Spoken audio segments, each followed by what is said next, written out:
Welcome back, guys, and we have slightly different spawning positions this time. In the top right-hand position of Cloud Kingdom is the blue Zerg player representing Team Dignitas. Some notable breakout performances this year, and he's already taken a map off his opponent. Can he do it again? We have JonnyREcco. His opponent going to be spawning in the bottom left-hand corner as the red Protoss player, one of the most prolific and well-known pro players of any game of all time.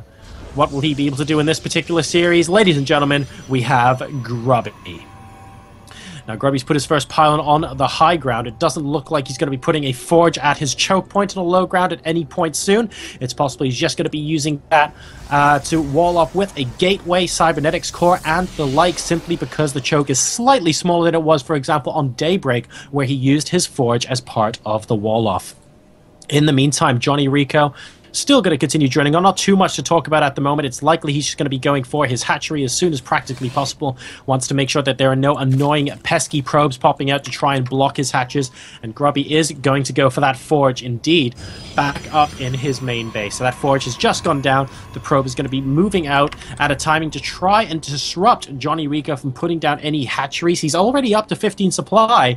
So if he gets a drone out pretty quickly, he should be able to get a hatch down without too much harassment. Is he going to do that? Let's wait and see. Probe now halfway across the map. JonnyREcco, oh, it looks like he's just going to be checking out the watchtower before he does so, and JonnyREcco actually going for his pool now. So going for a little bit of a later pool. He's just going to want to grab a couple of links out before he starts expanding, which is fair enough. A drone now moving down the ramp as the moment Grubby's probe moves up, and it looks like Grubby did not decide to turn around. So JonnyREcco will be able to get his expansion up without too much delay indeed. Another drone just going to be following this probe at the moment, wanting to make sure that Grubby isn't going to attempt to cannon rush the natural expansion here, and possibly also to take his third base as the Nexus goes down for Grubby now, and a pylon to form part of his wall-off.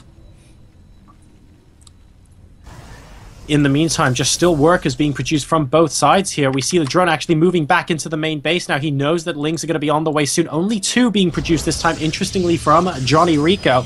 So perhaps he's not feeling too worried this time around. They're just going to be harassing the probe as much as possible. And JonnyREcco will then have the option to take his third base as quickly as he possibly can. Great micro there from JonnyREcco, getting a couple of more hits off on that probe than he otherwise would be able to.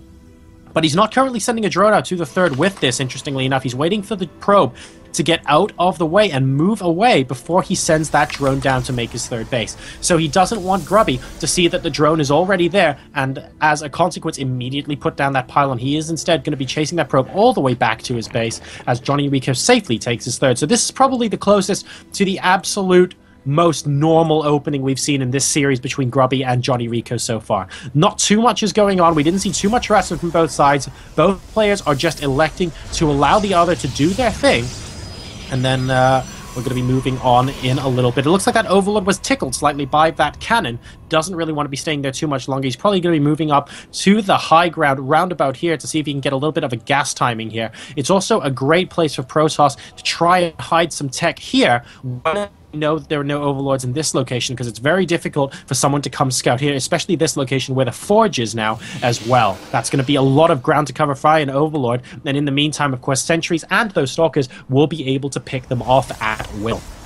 Cybernetics Core going to be finishing off at the wall-off now, and not too much is going on. More injects popping out of the main base. We have a queen on her way at the natural expansion as well. The third base is looking pretty darn healthy indeed and will be popping up in just a moment. The creep spread has begun. We see a creep tumor at the natural expansion. He's going to be able to connect his second and third bases with creep, as well as get a little bit more creep spread out into the center of the map in this early stage of the game.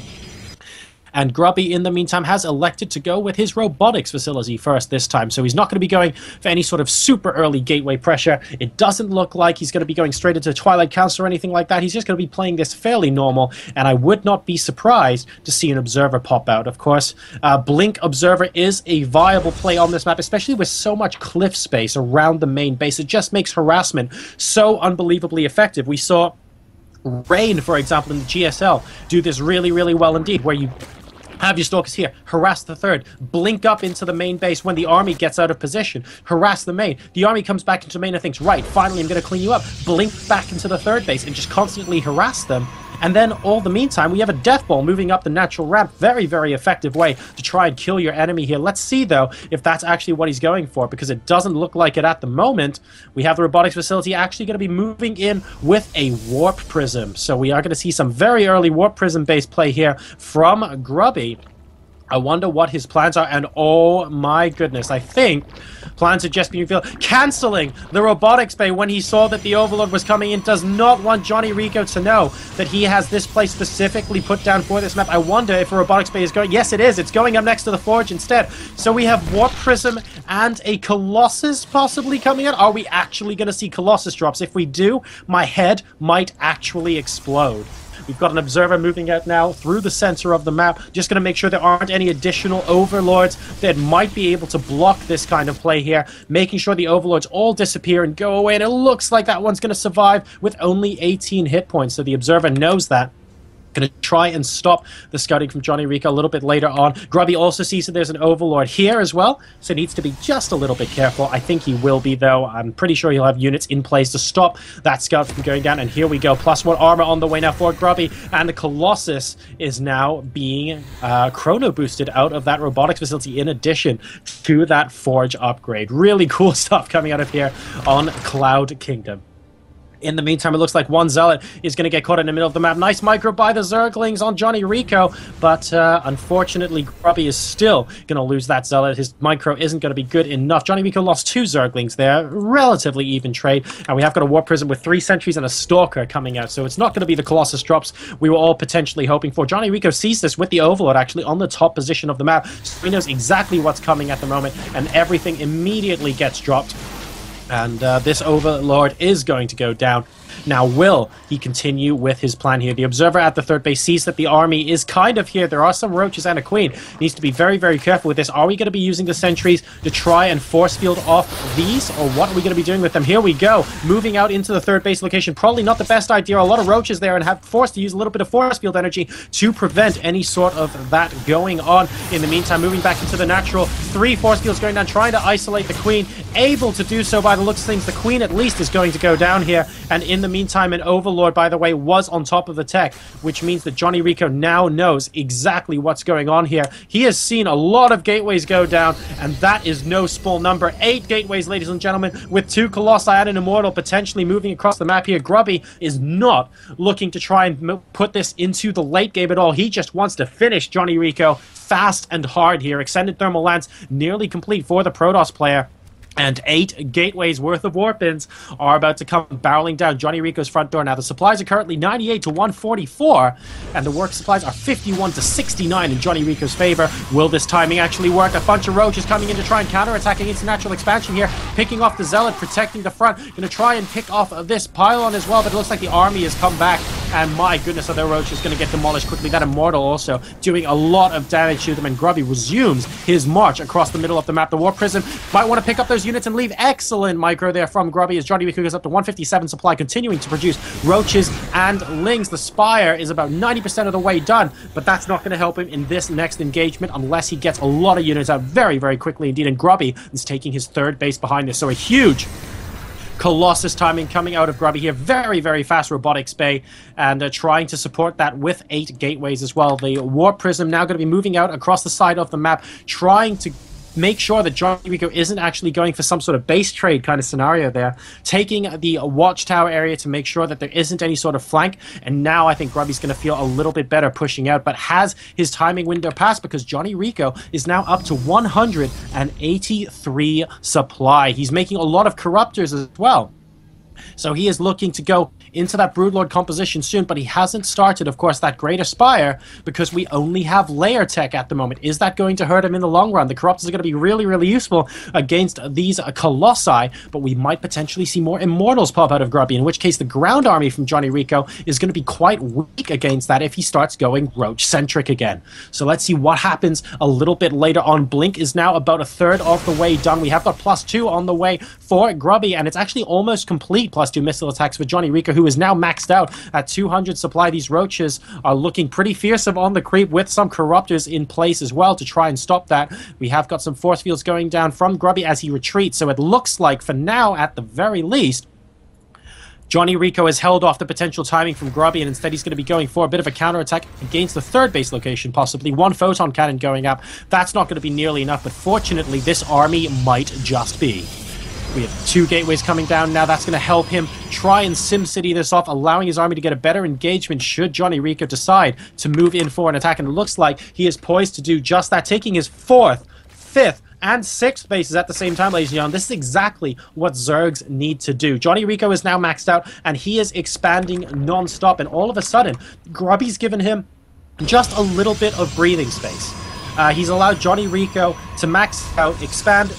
Pardon me. We don't have too much harassment going on from our Protoss at the moment, and map control is firmly in the hands of JonnyREcco right now, who more or less knows everything that is going on. So Grubby relinquishing his grip just a little bit on this game in order to play a bit more defensively, wanting to make sure that there isn't some sort of crazy roach counterattack that just kills him, which is fantastic. I like the idea behind that, but allowing JonnyREcco to freely expand this much could end up being trouble. We have got a few zealots now trying to get sent out to rectify the problem here, and it looks like one of them will spot the base in the bottom left. But is it going to be fast enough? JonnyREcco 195 to 168 supply. And Grubby, having enough of this, he decides he wants to break out at the moment. That's actually quite good news, because JonnyREcco's army is quite segregated at the moment, and while he has a decent number of corruptors, he doesn't have any infestors with this army at the moment. He's only now just finishing up not glial reconstitution, pardon me. He's only now just finishing up pathogen glands, and as a result, he has no infestors to counter these blink stalkers. So these blink stalkers are going to be able to be microed to their heart's content here. We have a single zealot actually working away at this expansion, and 4 more working away here. So all 3 of those expansions JonnyREcco put down are now being harassed by Grubby. It looked like that if he had left it for a couple more minutes and JonnyREcco was able to start mining from them, that Grubby would be in quite a difficult position, but picking the perfect time by the looks of things to shut down every single additional expansion that JonnyREcco has right now. It is basically a 4-base Zerg versus a 3-base Protoss with this hatchery on only 300 hit points, and Grubby is moving in for the kill against this hatch as well. Both sides are at about 190 supply, and it looks like an engagement might be happening soon. JonnyREcco coming in from the back. A lot of corruptors there and a lot of roaches. 2-0 on the roaches, but Grubby now getting in position to try and attack here. 2-0 versus 2-1. The upgrade advantage is certainly with the Protoss at the moment. We have got a couple more zealots moving here just to make sure there aren't any additional stragglers out and about. And Grubby now moving out towards the center of the map. +3 is almost complete as well, and additional immortals are being moved out with this army. And I love that decision from him, because this ground army is frankly so roach-centric that they can actually be immortal food. A couple of roaches being sent to the top left location just in case a probe was there to build a nexus as well. Excellent read there from Grubby, trying to make sure that JonnyREcco does not end up expanding. And he is going to be taking those out. Excellent. So Grubby doing a great job of shutting down additional expansions from JonnyREcco here. The Zealots are going to get picked off by a bunch of roaches, but look at how many there are. 2-1 upgrades, and that is a fearsome number of roaches. The Greater Spire is now about to complete, but he might not have enough time to get those Broodlords in, as once again, Grubby now moving in towards the third base. That's a lot of Corruptors, though, and they're effectively one-shotting the Colossi, and that's exactly what they're there for. But once the Colossi are dead, what can they do? All they are doing is sitting around taking up supply, and there are so many Immortals out on the field right now. There are 6 doing so much damage to these roaches. Grubby at 159 supply versus the 169 of JonnyREcco at the moment, but the problem is his ground army is evaporating. Too much of his army is lost in these Corruptors at the moment, which are doing absolutely nothing. There are a couple of Broodlords on the way, but Grubby doesn't mind them at the moment. They're not doing any damage, and that's it. The timing was too good. GG, and Grubby takes game number 4 from JonnyREcco to move up 3-1 in this best of 7 series, ladies and gentlemen. Match point.